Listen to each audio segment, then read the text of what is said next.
for this year's breakfast. Please welcome CEO of the Skinner Leadership Institute, Dr. Barbara Williams Skinner. Good morning, ladies and the gentlemen who joined us. Good morning. Good morning. Y'all don't sound hungry enough. Good morning. Good morning. Let's settle our hearts now and just go to God in prayer.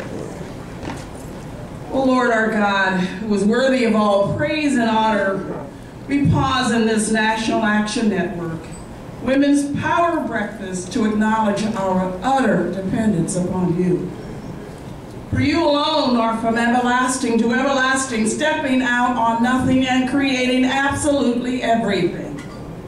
So awesome is your power, oh God, that when we rose up early this morning to start our day, you were already in our midnight. We ask that you would ignite the incredible sister leaders gathered here and around the country in a mighty army of informed, fired up, and mobilized voters, reversing the injustices of stand your ground, voter suppression, mass incarceration, racial profiling, inaction on immigration reform, and daily insults to the poor, the majority of whom are women. God, we pray right now for a hedge of protection around children whose dreams are nightmares, whose homework nobody checks, and who are too often the targets of sexual exploitation, violence, and low expectation from a nation and communities too busy to care. May you plant in all of us this morning a passion to make real our breakfast theme of transforming our daughters. Despite the negative images of women of color and girls in American culture, God, you fashioned them in the same indescribable beauty, intelligence, excellence, and magnificence with which you laid out the star-studded universe and created our daughters as bearers of dignity and divinity reflecting your image. Help us to mentor, nurture, love, and guide them in the greatness in which you've destined them to become leaders, trailblazers, and difference makers of a new generation rooted in justice and righteousness. And now for the meal, the fellowship, and the honoring of phenomenal women of our time this morning, we give praise to your matchless, marvelous, and magnificent name. Amen. Amen.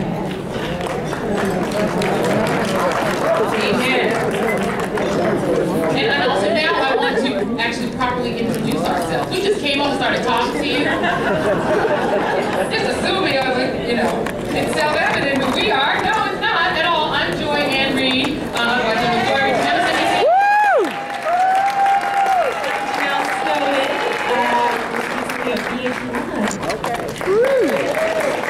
we are very happy to be here, not least of which because of the company that we are able to keep this morning. And now, without further ado, I want to introduce somebody who I've had the privilege of getting to know through being a guest on his hit show on MSNBC, Politics Nation. But also just as an activist, and not an activist, but the activist, the people's champion for civic justice and civil rights, not just in New York, where he was an activist here going all the way back to when it was not popular and when it was not easy, but somebody who is a champion both for women in media, in the business that I'm in, and for all of us. He truly is the people's champion for civil rights and civic justice. Please stand up on your feet and welcome Reverend Al Sharpton.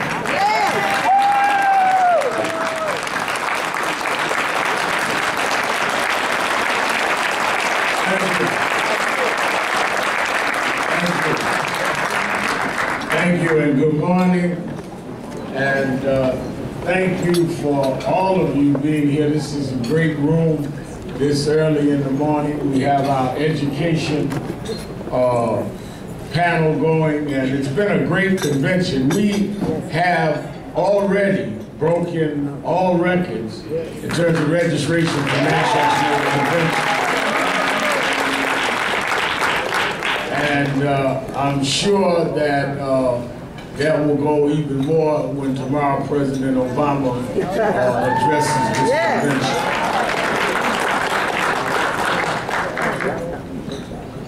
I want to say to the honorees that the significance of where they stand should not be underestimated.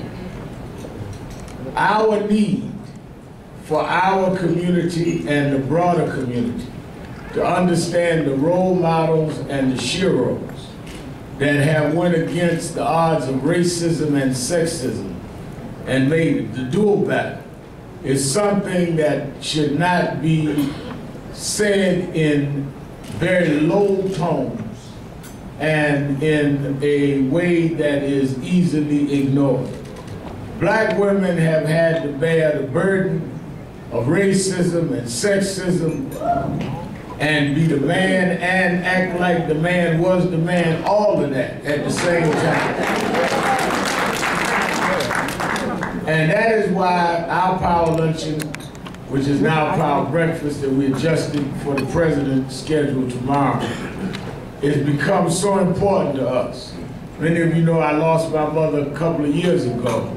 And when I think of what black women have had to bear and the pain that they absorbed and smiled through it, it is with that that I salute the women in this audience. And I thank Janae Ingram, our acting executive director, and others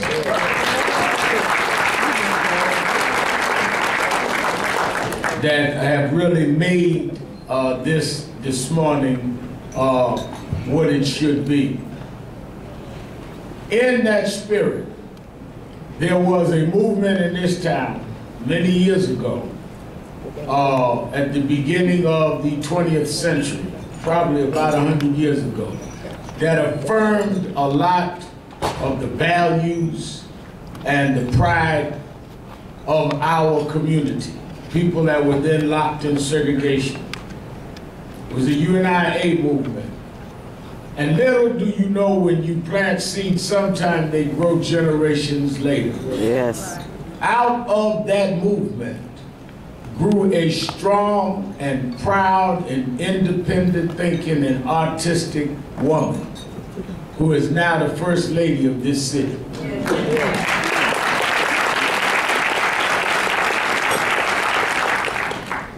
The reason why all of the foolishness that one would go through during a campaign and during an administration cannot in any way rattle her is she is grounded in much more than they know. And you know, I heard someone say, Charlene, we were at a symposium in Dakar, Senegal, and a preacher told a story about how he had went to the state of Washington during the big fires, the forest fires that had wiped out miles and acres, Secretary Vilsack, of trees, just miles, and had blown them up. And he said, but he noticed there was one batch of about a mile of trees that seemed undeterred. And he said to his guide, well, why are those trees standing and everything else is gone? He said, oh, those are redwood trees.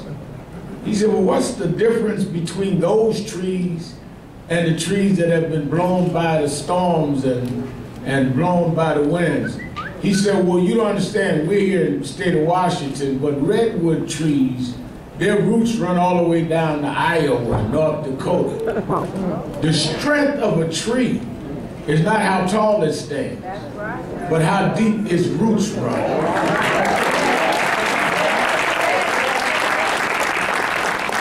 And the reason why Charlene McCray can sit as the First Lady of this city against all of the mud they tried to throw. The reason why some of us are deeper than whatever they try to play is they keep shooting at our branches when our strength comes from our roots. Our roots are stronger than anything you can do. We can laugh at you because we're grounded in generations and centuries of people that bore the pain and beat you against all the odds. And this First Lady is the most rooted and grounded First Lady I've known. I bring you the First Lady of the City of New York, Charlene McCray.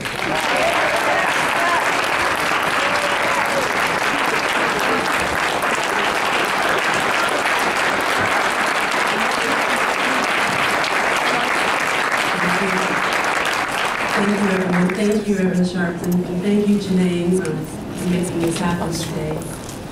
As First Lady and Chair of the Mayor's Fund to Advance New York City, I applaud you for holding this convention and for holding NAN's 16th Annual Women's Power Breakfast. It really does take all kinds of folks to push for change and to push for greater fairness in society. And everyone is at the NAN convention, from elected officials to advocates, all gathering here with that one goal in mind. I bring greetings, congratulations to all the honorees from my husband, the mayor, Bill de Blasio. Yeah. You clap. Bill was here already to mark the beginning of this convention, but he probably didn't mention one thing, which I have to brag about before I start. Do you realize that all the senior appointments Mayor de Blasio has made in his administration, of all those senior appointments, more than half of them are women? Yeah. Yes, that's right. More than half, and it's a diversity of women, an impressive diversity of women. Those are leadership positions, and it's unprecedented.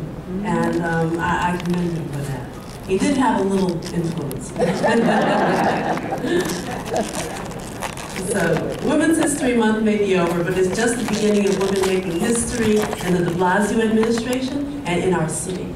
I can see by this gathering here. I wanted to say something about all of our honorees, and I do see some friends here, but there's so many of you. And this is a good problem to have. It really is a good problem. When I saw your names and your stories, I was just totally blown away and humbled.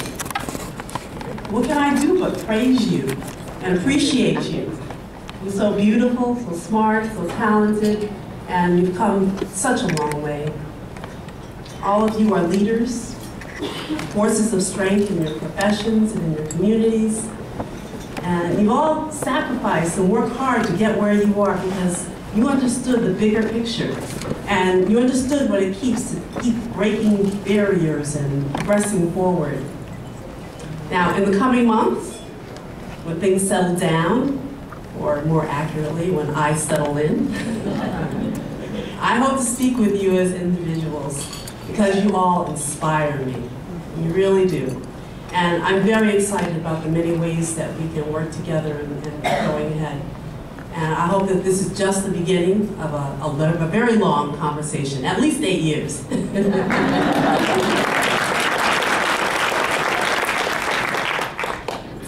Now, I get to travel around the city, and I often think about what it took to survive back in the days of UNIA, back when my great-grandmother and my grandparents immigrated here from Barbados and wanted to educate the family. I also think about my parents and the sacrifices they made so that it was possible for me to come to New York in 1977 with my college degree, first girl in my family, and about $35 in my pocket. And I think about the concerns Bill and I had when Kiara and Dante, our children, were born, how important, but how expensive it was to make sure they had a good early start in their schooling. We knew, just like my parents and their parents before them, that a good education could open up a world of opportunities for their children. And each generation did their part to make sure that the ones that followed would be better off and have even more capability to move up in life. I was thinking about all this when I visited a model pre-K in Brownsville, Brooklyn a few weeks ago. Now, it was choice time. I don't know if you know what choice time is, but all the children gather in different project areas. So they had clusters, and the theme was construction. They were all working on construction projects in different ways. Some were building with blocks, and some were measuring and hammering. And some were actually drilling, and this really took me aback because every one of them was using adult-sized tools. Have you ever seen a 4-year-old with a drill? A little scary. But I'm telling you this because one group had finished their building this castle. It was a beautiful castle. And this teeny tiny gal with a high, squeaky voice grabbed my hand and wanted to show me all the parts of the castle. The ramparts and the drawbridge. And I was so impressed with the construction, but I was even more impressed with how articulate she was. Now this girl must have enjoyed the conversation because when it was time to read a story, I was going to read the whole class's story, she plops herself down in the front of the circle and leans forward and looks into my eyes with great seriousness and says, "I'm paying attention. I'm engaged." And I just laughed. I was so tickled with her. Her vocabulary was bigger than she was. Visiting that class of 4-year-olds really reminded me, because my children are teenagers now, so it reminded me of when they were small and just how ready, how capable, how prepared they were to just start learning. And I'm very pleased to say that just days ago, we achieved a historic victory for New York City. The state reached a budget agreement that will change the lives of thousands of our children, like this little girl in Brownsville, and their families, because, you know, parents get to work when their children go to school. Beginning in September, our children will have the opportunity to attend full-day pre-K classes, and there will be after-school programs for middle school students.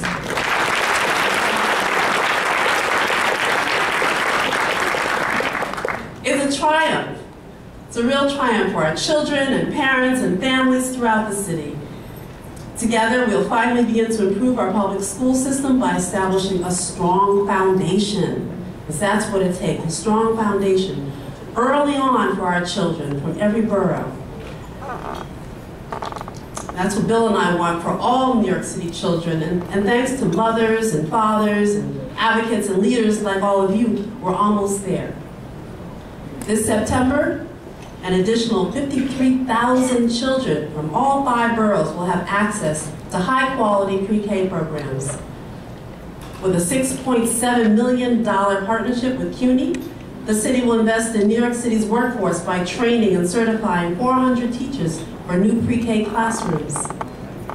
And long-term, the city projects a recruitment pool and professional pipelines at up to 8,000 teachers.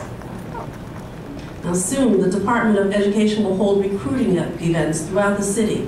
You'll start to see Teach NYC Pre-K subway ads, and folks can apply at teachnycprek.org. So I ask you, please tell your neighbors, tell your friends and family members, and all those who have a passion to educate our children to keep New York City on a strong path and apply for these positions. These are the kind of programs we need, and these are the ideas that will keep New Yorkers setting an example for the rest of our nation. There really is a movement growing, and the way we think about education, the way we approach education is about to change. And it's not primarily because of any one elected official in office. I want you to know it's because of all of you. It's because of everyone here. It's because the people of this city are demanding it. Because you care so much. Because you believe. And you believe that we can do something better for our children. Winning the support of Albany was huge. But the bigger success of this initiative will come down to implementation. The key word now is participate. Martin Luther King said, "We are bound together in a single garment of destiny." Well, this is our moment. This is our opportunity. This is our chance to make sure all our children have the educational foundation they need to be successful. Because after all, they can't go to kindergarten, first grade, second grade, third grade if they don't have that foundation, so that they have those executive skills that they to be able to take in the information in the classroom. So I'm counting on you. I'm counting on you to use your powerful voices to spread the word about signing up for pre-kindergarten, getting talented people who have a passion for educating to apply for those jobs. So we need you to get the word out. I'm counting on you to keep up the good fight and keep New York City pushing forward. And I want you to know that the de Blasio administration will be doing the same. So thank you.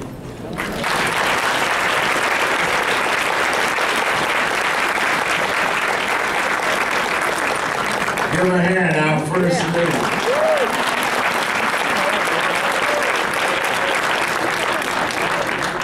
And I think she announced they were running for re-election. She just said 8 years. You know, Joy and I have TV shows. We listen for Joy started writing when she said 8 years. Somebody better tell her mayor she dropped that. Let me thank Joy and our hosts, our two hosts this morning, and they deferred the schedule, and so we could bring the First Lady. And we have another very special guest and very powerful women that are coming in. Randy Weingarten, our sister leader, that just walked in, who we were honoring at the labor luncheon. I don't know a woman in America stronger and more relevant. And I look out and see Susan Taylor, who embodies everything we respect. And Susan Taylor was with me and nobody. And I want her to know no matter how large and expansive we get, we know that she was with us when people asked her had she lost her mind messing with us. We'll never forget Susan's loyalty and support. And wherever we see each other, we kind of wave because we know when we were the only ones that was talking, and I appreciate her. And she used to tell me, correct that verb. Slow. You might grow up one day and have to go meet with Marvel Smalls, and I don't want you embarrassed. So I meet with her now, and I'm cool, Susan. You got me ready. I can go see Marvel and not embarrassed. The Secretary of Agriculture impacts us in many ways. And we thought it appropriate that he come and address the Women's Power Breakfast, because the decision he makes and the moves he does every day with the Department of Agriculture impacts every family in our community. And many of you know that means you. I always tease him that I had met with him a couple of times before I realized even food stamps is under his department. I grew up using food stamps. And a lot of folks say that, and I test them when they tell me that, definitely, because I asked them, well, what color food stamps did you use? Because unless you knew the colors, you weren't really on food stamps. See, I used to go with my mother to the supermarket and we take out the gray and slip back the green because there's different value for different colors. Unless you know the color code, you just front. You weren't in food stamps. I was on food stamps. I knew what to put in what pocket because I didn't want my friends to know I was on food stamps. He has been an advocate, though, for people of all communities. He's been a strong secretary, and it didn't take many of us long. Sister Dyson, Dr. Dyson, and Barbara Skinner and others that work hard to make this administration what it wants to be. It didn't take us long to see why the president had such faith and such dependency on this man who comes with an impeccable record from Iowa and has risen to Secretary of Agriculture, and I think has proven to bend